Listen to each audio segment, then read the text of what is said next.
Hi, Ashley. Thank you for coming in today. How are you feeling? Oh, I'm feeling okay. How are you?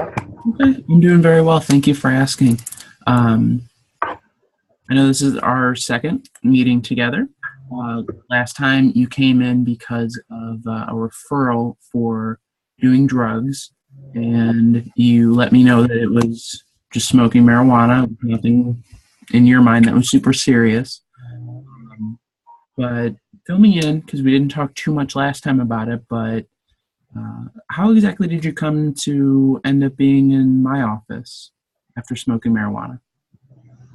Well, what happened was one of my nosy neighbors decided that I wasn't taking care of my kids and called DCFS and told them that I was a drug addict.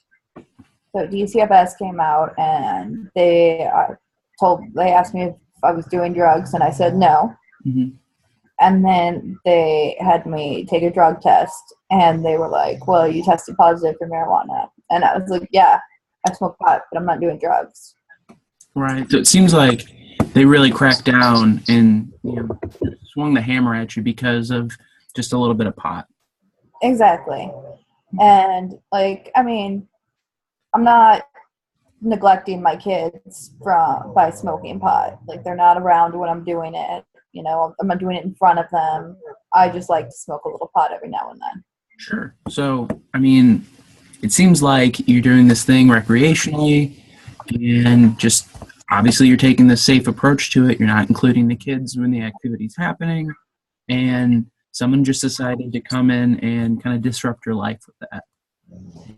Yeah, and like I don't even understand. Like it's legal in so many states already, and eventually it's going to be legal here. So I don't understand what the big deal is. Sure. So, you know, um, somebody called, made all this happen. You can see how, this is going to be, it'll be legal in the state at some point. So why should it really be a big deal, right? Exactly. I mean, I'm not smoking crack. I'm not doing meth. So I don't really understand what the big deal is. I'm Sure. not I'm not putting my kids in danger. I mean, I'd do anything for my kids. They're everything. Okay. So let's touch upon that a little bit. Obviously, DCFS came in and targeted this behavior as being something that's affecting how you're caring for your children. Um, have you ever had any sort of run-ins like this before, or any other issues that could be considered poor parenting or neglect? No, I mean, I'm a good mom. I mean, there was this one time when I had a little bit of DCFS involvement because I spanked my kid and they got upset with me and told me I couldn't do that. So now I don't do that. But Okay. Just kind of recap on what we've talked about already. It was really just, apart from the incident with spanking, there was just a neighbor happened to contact, them and say that you are doing drugs, and then as a result, the drug test was failed because of marijuana, and now you're being told that you have to come here because of drug use. Is that right? yeah. Okay. Um, so I guess then, just to be pretty pointed with the question, um, what would you like to achieve out of these sessions? I mean, if they are mandatory, we might as well get something out of them, right? I just want to know what I need to do to get DCFS out of my life. Like, I'm not a bad mom. I'm a good mom. I take care of my kids. And they're all over me just because I smoke pot every now and then. And for all they know, I could have not smoked pot in like 2 weeks, and just because it stays in your system so long. Hmm. Sure. Okay. So let's take a look at that in maybe another approach. What is it that they're asking you to accomplish so that there isn't an issue anymore? Did they set any kind of parameters around the situation? They said I need to go through a drug treatment. So that's kind of why I'm here. Okay. So what do they consider being, treatment? Is it complete abstinence from the substance? Is it just a drug test at some point in time? I think they want complete abstinence. Okay. Is that something that you would ever consider? I mean, if I have to, I will. I just don't really, like, I just don't get it. Like, I just don't think it's a big deal. But I mean, I'll do it. It's not a problem, I suppose. Okay. So it seems like you're willing to do what has to happen so that you can keep your kids in your life, so that you don't have sort of a black cloud above you that says that you're a bad mom or not a very good mom. Um, so I guess, let's look at this in sort of a different light.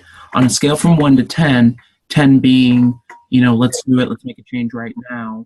I'm very excited about it. And 1 being, no, this doesn't even register as a priority in my life whatsoever. Where would you stand with not smoking marijuana on that scale?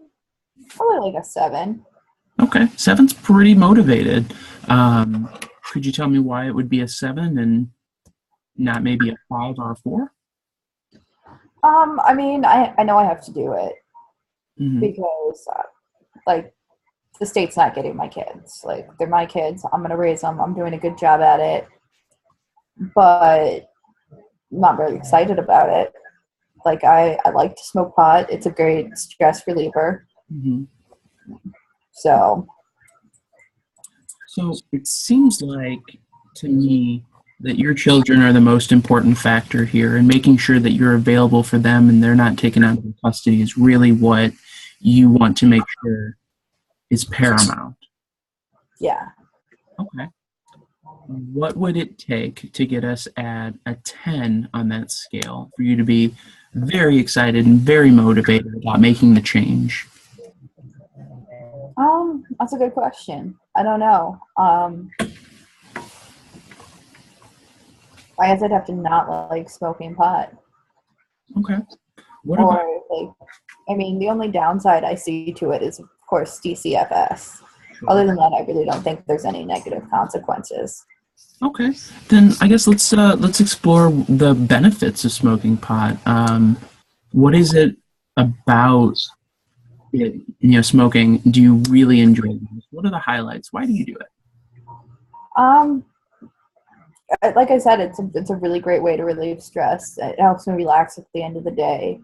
Um, it helps me remember to eat because, like, I'm usually really busy and sometimes I forget.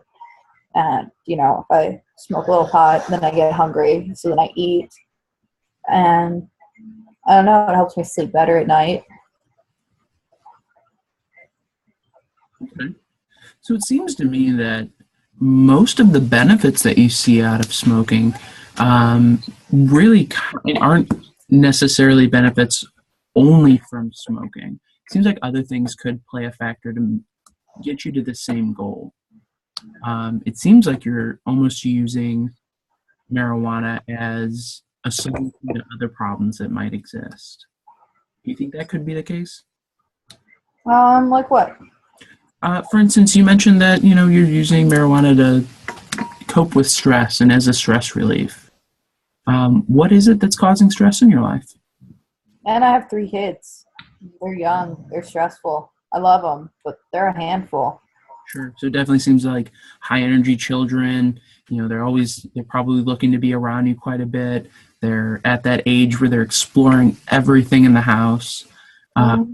is that really contributing to the stress as much as any other factor? Is It work? is, and like, I mean, I'm a single mom. I have 3 kids. Finances are tight, so it's stressful. Sure. Okay. And it seemed, you mentioned that the only negative repercussions from smoking is that DCFS is now involved and that they could potentially take your children away. Uh, do you think that is that really the only negative side of using the drug in your mind?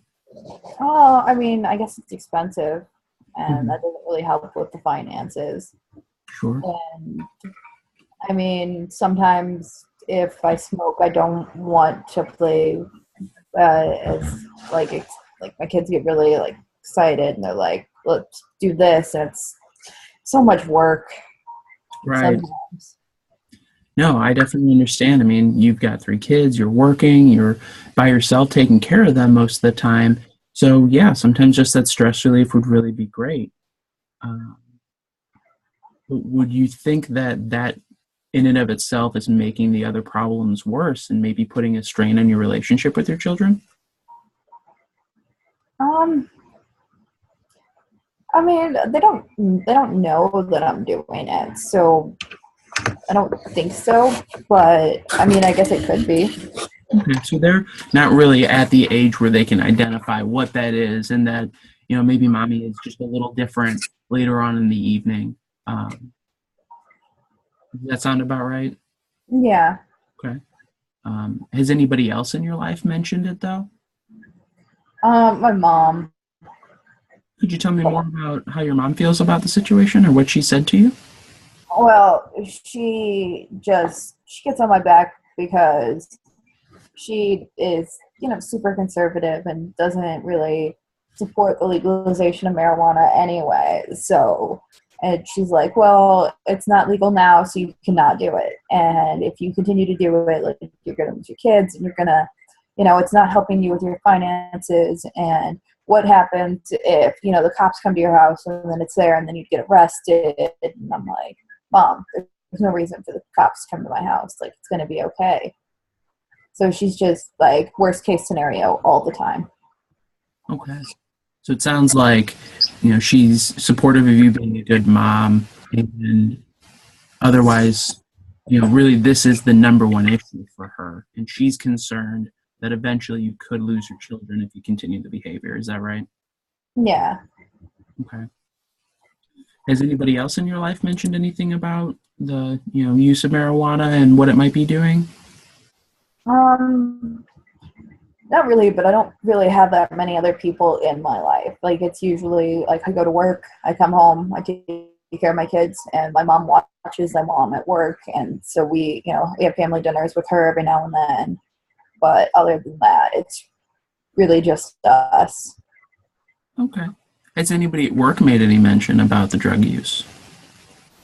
Um, I mean, I spoke pot with a couple of my coworkers, but not really.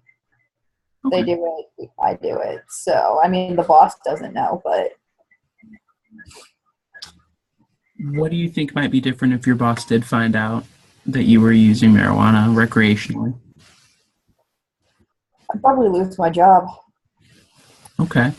So it sounds like you're keeping it in the dark. Your mom knows about it.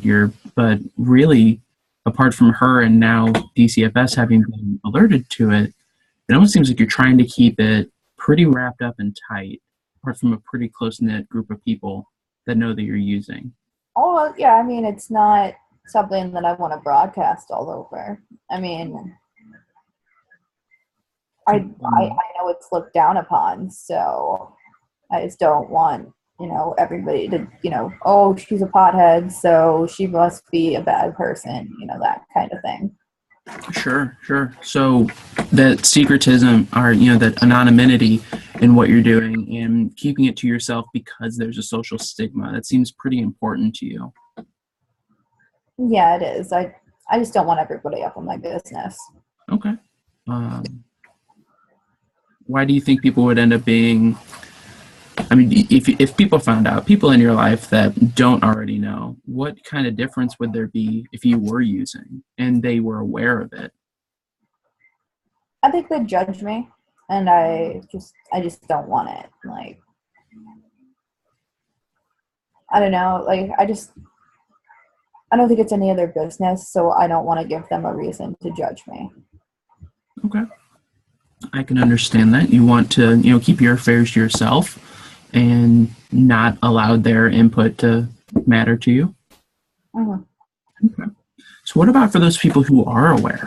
I mean, you have a couple of coworkers that have smoked with in the past, and DCFS and your mother all know that this is something that you do. What do you think would be different if they knew that you stopped using marijuana?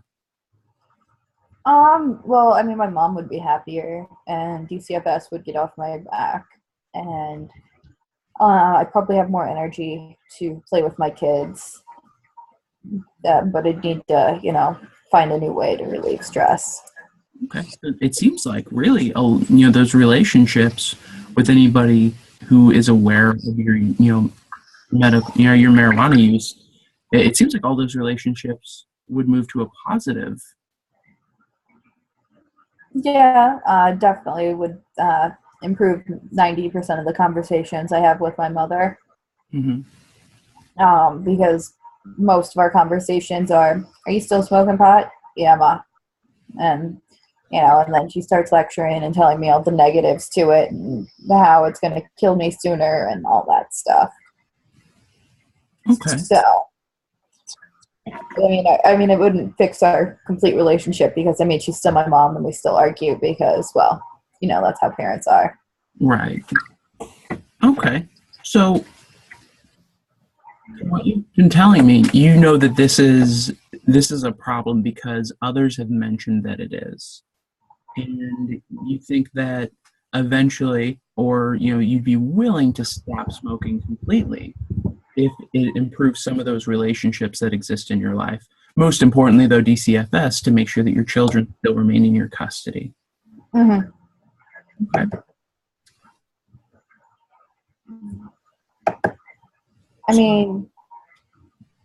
If I stopped smoking pot and I was able to do everything without smoking that I'm doing now, then I probably wouldn't go back to smoking. But I don't know. I might. Okay. Hard to say. And you've identified that you understand that something else needs to exist to help you relieve stress because you are a single mother with 3 kids and it can get to you at times. Yeah. Okay. Do you have any kind of plan for what you might want to do that would be different? Any thoughts about a potential stress reliever that doesn't have to do with smoking pot? I don't know. I've been smoking pot pretty consistently.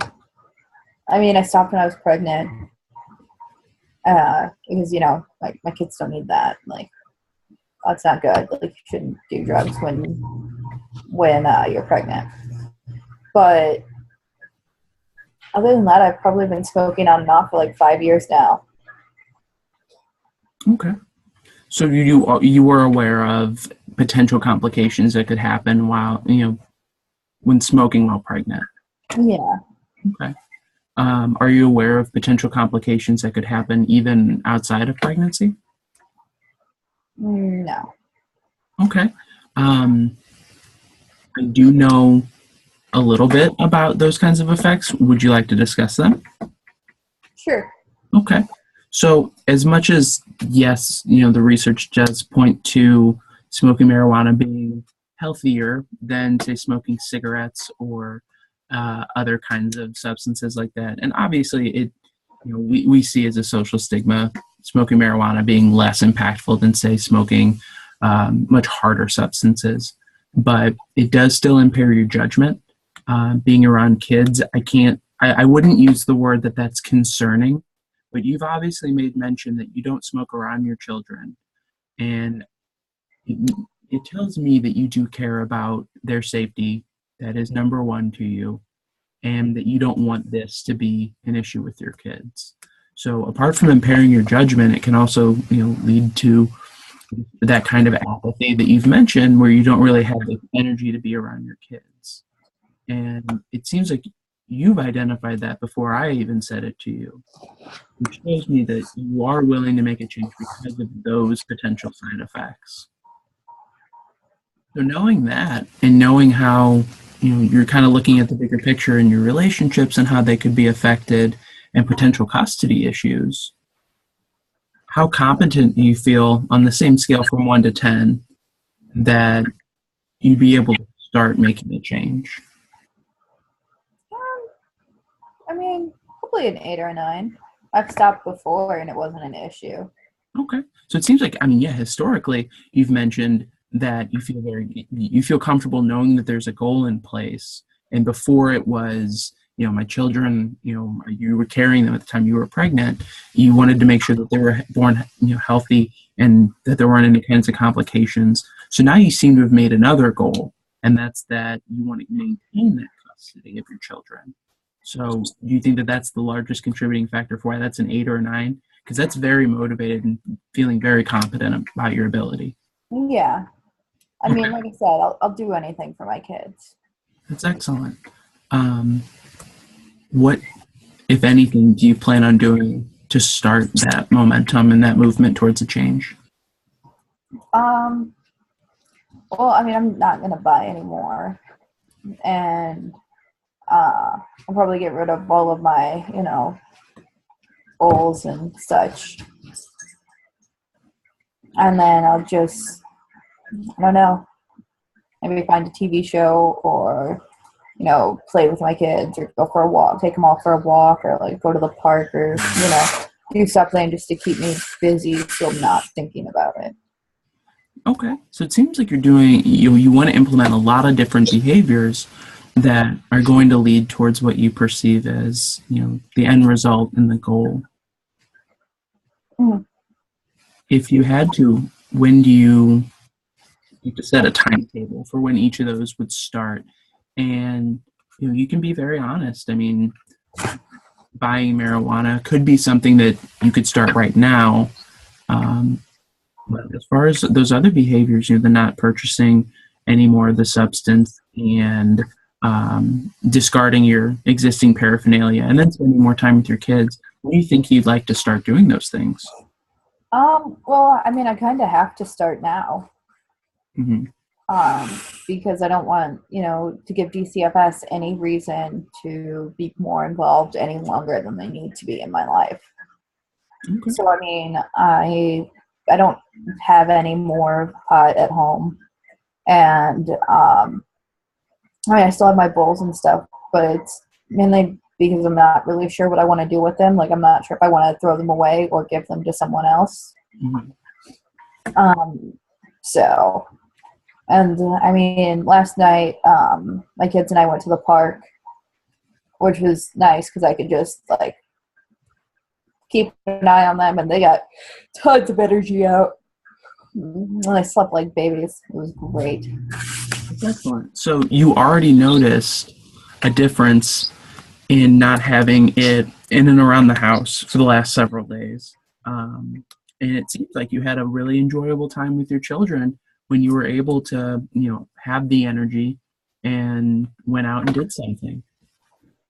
Yeah, it was really fun. And my oldest daughter wants to she wants to bake a cake, so I think we're going to do that tonight. Excellent. So you're aware of what your goal is, and how would you like to frame it? I mean, you've mentioned before that you're willing to abstain from using the substance, and eventually you want DCFS to stop nagging you about you're a drug user and potentially a bad mother. But ultimately now it seems like we sort of need to wrap all those into what you expect to achieve over the next several weeks or months. I guess I just want to know like different ways to. I guess I just want to work on like coping skills for stress, because I don't really have many. Okay. And that's something we can certainly do. I know that you mentioned in your first session that you were required to come to 2 sessions with me and then report in for drug testing every so often. This would fulfill our second meeting, but it sounds like you would like to check in. And to be honest, I'd like to see you some more just to find out how things are progressing and see how things are going with your children. So would you be willing to schedule additional appointments? Yeah, I'd like that. Okay. We can do another appointment in about 2 weeks if you'd like. In that session, the plan would just be to look back on these goals that you set for yourself, the behaviors that you want to change, and just kind of check in and see how things are moving. Would that be okay? Yeah, that sounds good. Excellent. Is there anything that you would need from me in the meantime while you start making those behavior changes that you identified? Um, I mean, you talk to DCFS, so you can tell them that I'm doing what I need to do, right? Yes, one of the things that I would be doing is letting them know that you have gone to both of the sessions, that you fulfilled that requirement. But like we mentioned last time, as far as confidentiality, I won't be telling them what we've discussed in our sessions. Just that you have, attended, you've done your side of the work. Okay. Other than that, I think I'm okay. Okay. Do you feel as excited now as you did when you mentioned that you were motivated at a 7 or an 8? Maybe a little more. Okay, excellent. Anything else you need today? No, I think that's it. Alrighty, well, thank you so much for coming in. I do appreciate your time, Ashley, and I'll see you in 2 weeks. All right, I'll see you then. All right, take care.